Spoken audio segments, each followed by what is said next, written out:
The internet has been intentionally designed to have a fatal flaw that can bring it to its knees. It can be leveraged by 7 designated individuals, and that actually makes it a safer place.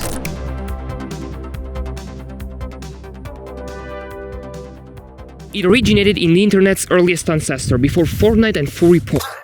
It was called ARPANET. It connected a few big universities and military organizations. Albeit very small, it had to solve a complex issue, keeping track of where every computer on the net was, to deliver messages to them. This is because computer communication is not unlike human communication. If you want to send a letter to your friend, you must know their address. And computers work in much the same way. Each of them has a unique IP address. Kinda, not really. The first solution was a simple text file that linked the name of each computer to its address. But as the network quickly grew in size and computers got constantly plugged in and unplugged from it, maintaining such a list became the #1 cause of in North America. DNS. It's what we use today to solve that same problem. It's a pyramid of servers, which is basically just a bunch of computers, at the top of which lies our flaw. But we need to start from level 2 to fully understand it. Say you want to... I'm gonna have a panic attack. Say you want to visit maps.google.com. Your computer will begin the search process from the .com part. I'm suffocating. Your computer asks the server responsible for .com domains where google.com is. This server is located in the second layer of the pyramid, where all of the DNS servers responsible for top-level domain queries live and mate happily. So the DNS server responsible of the .com queries sends you back the address of Google's DNS server, located 1 layer below. And then your PC repeats the whole dance with that server, asking it for the location of maps.google.com, finally getting an actual website IP address. This can go on for many more steps, making the pyramid quite deep in some places. But how do we trust this chain of servers? I mean, if anyone along this path is a greasy, scummy little liar, a snake, a true piece of shit that redirects you to a dangerous location to trick you, steal your data, or get you to download some malware, you're fucked. Something like that would be called a man-in-the-middle attack, an attack in which someone intercepts your traffic, either just to read it or to send back fake responses while impersonating whoever you were trying to reach. A special man-in-the-middle attack was the thing that helped the Allies, Oh my god. A special man-in-the-middle attack was the thing that helped the Allies win World War II. According to Winston Churchill, by the way, the British Ultra Project. It intercepted and decoded Nazi communication performed through the Enigma machine, believed to be unbreakable. Because of this achievement, during the Normandy landings, the Allied forces knew the location of all but 2 of Germany's 58 Western Front divisions. Our solution? DNSSEC, motherfucker! What a hard name! It's an extension of the DNS rules that protects us against malicious interceptors. Except for the NSA. They are spying on everyone all the time. But I didn't tell you anything.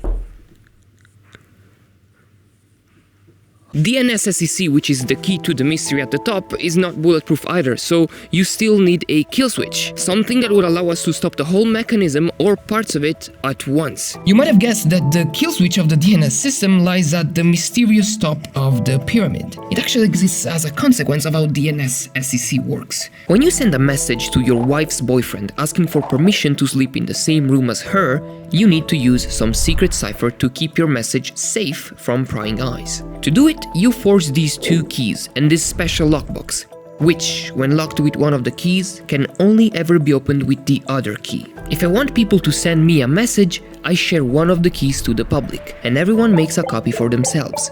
We call this the public key. The other one, it's imperative that you keep safe and secret and never share it with anyone else. It's called a... Come on, what's the opposite of public? If you didn't guess this correctly, I resent your existence. Every time you send me a message, you put your message in my box.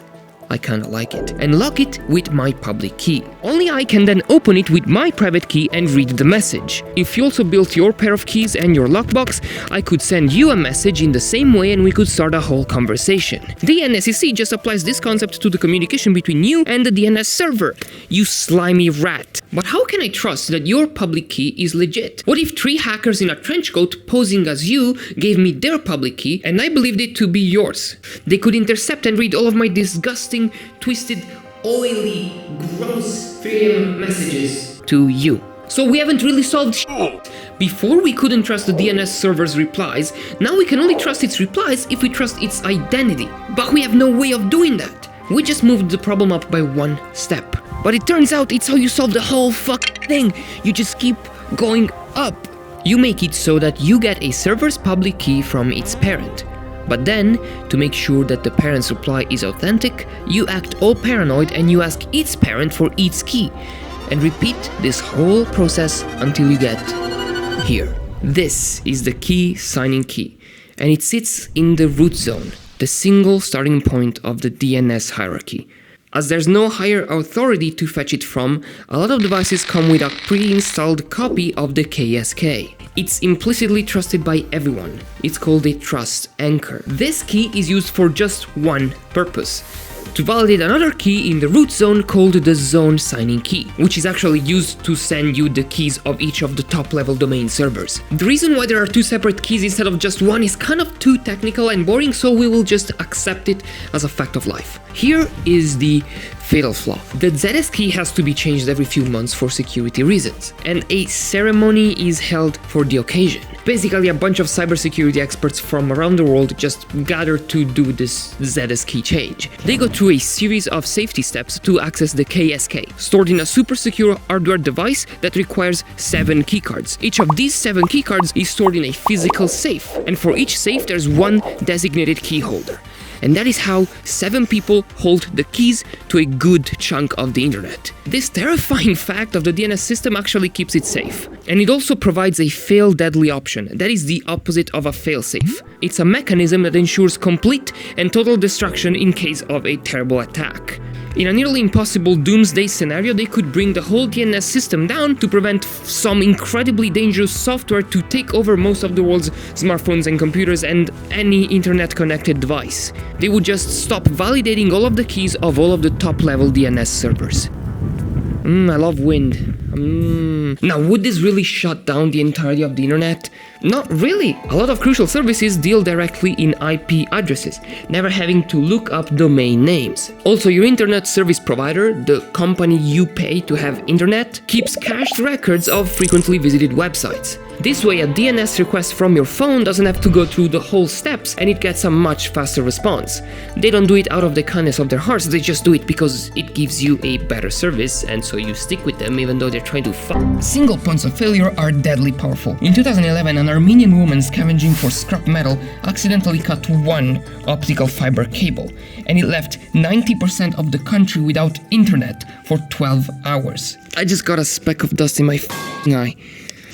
But even crazier is this view count from one of the last videos I made. Please leave a comment like I love bananas because they taste like. I'd be genuinely grateful to all of you if you did that. Also, I made a Discord server in case 1, 2 or 3 of you wanna join. Goodbye.